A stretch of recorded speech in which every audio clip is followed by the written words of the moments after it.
School परिसर युवकों झुलता मृतदेह उद्धार। चौद्वार स्कूल परिसर युवकों झुलता मृतदेह उद्धार। हत्या ना आत्महत्या कारण अस्पष्ट। चौद्वार ओटीएम हाईस्कूल जगुआड़ी भाव काम करुवा ज्ञानरंजन बेउरिया झुलता मृतदेह आज उद्धार होईची। गतकाली राति रे एका घरे शोइथिले। आज सकाळु तांको झुलता मृतदेह बापा अभिमन्यु बेरिया देखिବାକୁ पाइथिले। पुलिस को खबर देवा परे घटनास्थल मृतदेह जबत करने सह व्यवच्छेद पठा जाइछि। घटना को नहीं पुलिस तदंत जारी रही। व्यवच्छेद रिपोर्ट आसिबा परे हत्या ना आत्महत्या ताहा पोखरी रे बुड़ी 2-5 शिशु कन्या मृत। बालेश्वर जिला बस्ता थाना पणिसापड़ा गाँव में अघटन। दिलीप कुमार दास एवं मानस नंदन दुई जन झील घर पाख बाड़ी रे खेलुथिले। परिवार लोक अजाणତରେ पाखरे थिबा पोखरी को चली जाई पानी रे बुड़ी जाइथिले।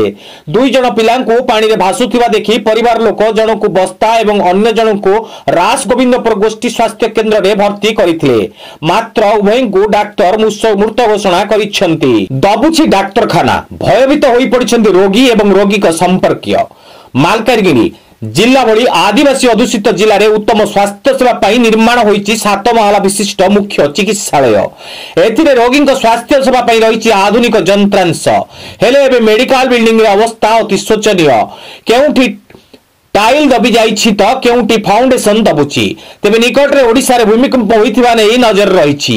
आ आगामी भविष्य रे जदि भूमिकंप हुए तेबे डाक्तरखाना अवस्था कोन हेबो न कहिबा भलो। ए नै चिंता रे अछंती रोगी ओ तांकर जळीगला लुगा दुकान मालिक मृत।